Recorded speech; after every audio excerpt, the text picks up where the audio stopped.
Bro, I've been craving Miresi Invisible Future content, but there's literally nothing. So I'm like, wait a minute, Miresi is Korean. So I put the name Miresi into Google Translate, translated it, searched that in YouTube, and I found past gameplays at TGS, the Korean events, and literally a lot of these Korean YouTube channels being able to talk to the devs, and the devs giving their thoughts in Korean. Now, some of the videos had auto dubbing, but some of them didn't. And for those, I just literally got the transcription, like the thing on YouTube, and I just pasted it into ChatGPT, where it was able to give me a summary of it, because like, oh, I can't translate the full thing because copyright laws, yada yada.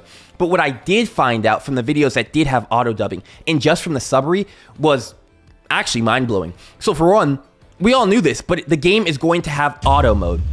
The way they described it is that bosses usually should take around 5 minutes. In the normal stages, if they just let it run on auto, should take around 3 minutes. Each game's playtime must be really long. Oh, if I deliberately watch it, it's long. In reality, it's really short. There's an auto mode like in a regular game, so if we use the auto mode, we just observe the characters. If we strategically hit a hurdle, we figure out how to overcome it and clear it. It might take a bit longer, but at most, we'll be watching for about 3 minutes. For boss fights like this, I think my max time is under 5 minutes. But they made a very strong point where they want it to be where the difficult stages are difficult, where the audible stages are audible. For a gacha game that expects me to play daily, that is very important. And the interviewers did ask, one of them asked, is there only going to be a female cast? And they doubled down and said yes. Are there only female playable characters? That's right, we only play female characters. Oh, you even considered zeroing in. Male characters don't. Bugs aren't easy. They don't exist. There. Oh, this person has a very firm philosophy. Excellent. So that's always assuring when the devs actually know their vision instead of being wishy-washy. But something that they did point out, which some of the people might be upset about, and I found out in this interview, is the devs said that they are aiming for a 15+ rating. I'm curious about the age range. Oh, right now, we're thinking 15. Oh, yes, okay, 15. Which means they're probably not going to go as gooner as a game like Brown Dust 2, with that being M on the App Store, and rightfully so. Like, none against Brown Dust 2. It's, a cool gacha game, but like that being anything lower than M would actually be, frankly, impressive. But I do think it's going to be more goon heavy, quote unquote, than Nikkei, but I can always discuss that in another video. So a very funny point was that they said in the gameplay, when they talked about during this demo, is that the player is going to be able to see under the dress. There's going to be a full access camera where you can zoom in on your camera. It's a bit difficult to see downwards. We've blocked it for now. We're considering it right now. We can do everything in our development network. In this state, other characters can see the character. We've made this entire feature diverse, such as allowing the camera to be viewed from a distance. But if we do that here, the playtime will be longer, and users will be using the camera for a long time, so we've blocked it. So the first TGS, they changed a bit of minor things. You were able to zoom and move around, but they added small things like, a video tutorial showcasing it. Even in the last upcoming LA Anime Expo, they had it where it showed it, and the models were a bit better. But in this interview, in these videos, they talked about the strain of 3D modeling. As you probably noticed from the latest Expo, Anime Expo in America, it was live 2D. It wasn't 3D animation. But they said because when they had to rework the entire faces, because people complained the 3D models didn't match the 2D animation, which people love the 2D models, myself included, but the 3D models didn't really match up. They didn't really live up to the same quality artwork.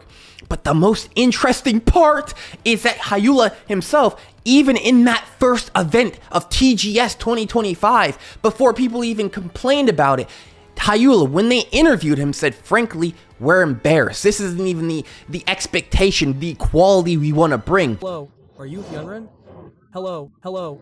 My name is Kim Hyungsip, a pen name Hyolra, and I'm currently the AD of Miresi on Control Line. But my 2D art has also changed a lot. If you see our 3D art in the future, you'll really say, wow, this is crazy. That's our current goal. I hope you look forward to it. Oh, we haven't shown everything yet. So the difference from the test build means we're in the process of preparing. We're preparing something completely different. To be honest, this is still in the early stages of development. So to be honest, we're a little embarrassed to show you some things. Yes, it will be completely different later. And even in another Korean interview, the devs even showed the phone of Enday's rework, showing the softer chin, the more rounded eyes, the features that better match her 2D models, and just look overall more high quality and more fitting for the game. It's changing. For example, the end is changing like this. Did I show you this? Everyone, this is the modeling that changed on Friday.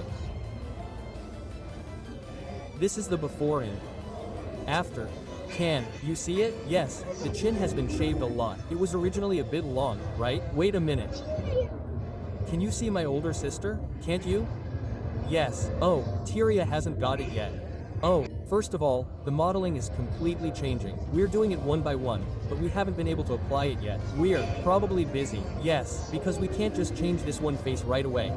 We have to create the entire animation. Yes, we didn't include it due to time constraints. We'll calculate everything. This is the first air, didn't I show you here earlier? We only had an event there on Friday, but we didn't do any broadcasts or anything like that. Oh, anyway, that 2 spine is just a replacement, and in the future, it's a spine, but the quality will go up. So, the dialogue is still 2D spine, but the quality of 2D spine will go up. We also didn't have time to include everything. We'll include a lot more. And if we were to simply change the screen and create a 3D model, the production effort would also change considerably. As we prepare, using ToothFind allows us to naturally change the background resolution when having conversations, such as using background graphics. So that's really exciting how it just fits. And even Hyula talking about his model philosophy of, the characters having a lot of flesh, and how the top is like a mountain, as he said, and there's volume at the bottom while having a lot of slenderness in the middle.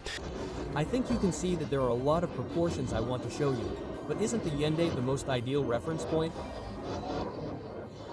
When you first look at it, you see the top as a mountain. Now, if you think about it a bit and then go down and add volume, it's a reversal impression, right? The impression remains slender, but there's also volume. I thought it would feel that way, so I did a lot of research in that direction and developed it a lot. Oh. Though, funny enough, there was a question of talks of them using 3D backgrounds instead of 2D, but because, 3D is already more, quote-unquote, difficult to work with, because even that's the reason they're not using 3D models right now. They can't, because with them reworking the models, I think what I really liked about the 3D models, even if they weren't up to par, is that they could be more expressive, more animated, more movement. Even Tieria, who, let's be honest, she's best girl. I mean, you've seen the profile pic, you know what it is. Even her, even Ende, even Itsuka, the other characters could be more expressive in their movements. In Live 2D, granted, the quality is great, but if they have to worry about that, plus the 3D and all that, I could see why that could be a heavy workload. But it makes sense, because I know a lot of people were concerned that the Live 2D wouldn't come back, but the devs have heavily emphasized we are using 2D because we are still adjusting the 3D models to be where the quality that we want it. So I'm pretty sure even if Ende was a better model and that they did improve the ultimate animation since the Tokyo Game Expo, I think it'll be very exciting whether it'll be the Tokyo Game Show of this year, 2026, or perhaps the CBT that should be coming out sometime soon after. I think that'll be very exciting to finally see those 3D models moving and going about in the cutscenes and potentially even battle, especially with the freeform camera, which again is locked for the expo, because otherwise during the gameplay, every move people would just be looking up to see the panties, which is cool and you'll be able to do, just not now in the official release. And I think this game really has a lot of cool aspects of it. There's a lot I want to touch on, but again, this is just, dude, my brain is going everywhere. I'm just really excited, and there's a whole lot we missed. And I'm just so blown that even in the first test, we heard the devs saying, yeah, we're disappointed. And even the second one, the Korean festival after Tokyo Game Show, showing it on the phone. And now, finally, what I want to bring to, and I want to seriously preface with this, is that this might not be confirmed. It might not be. There is a post where they, showed the cyborg treatment Tieria got, best girl, to become a cyborg. I'm pretty sure those milkers are all natural, though. And it showed Itsuka and Tyria on the right side with that purple, banner, as you can see in the screenshot. And I know there was like recent images at the Anime Expo of Hyula showing off a new character, but can we see those characters on the left? That one with the white hair and that looks to be some Greek thingy on top, and one with brown hair. Now, I'm not saying that the characters are in Miresi, but the same banner next to it in the Miresi thing, I think we might have just found some new characters. Potentially, again, this is all speculation. I'm not saying this is fact, but we might have just found 2 more characters in the expo, and it was right under our noses as global because it was at the Tokyo Game Show. Or I think maybe the Korea Game Show, which, yeah, because the presentation is in Korean. But this is freaking dope. And yeah, this is literally just a channel because I'm excited for this game. And I think it's going to be fun. I'm just going to be making videos yapping about Miresi leading up to the point, anything that catches my eye. And during the point, if you want to subscribe, you can. If you don't want to, you don't have to. But it would be helpful because I want to get to the creator program so I could get early access to things and make more videos. So thank you guys for watching. Deuces.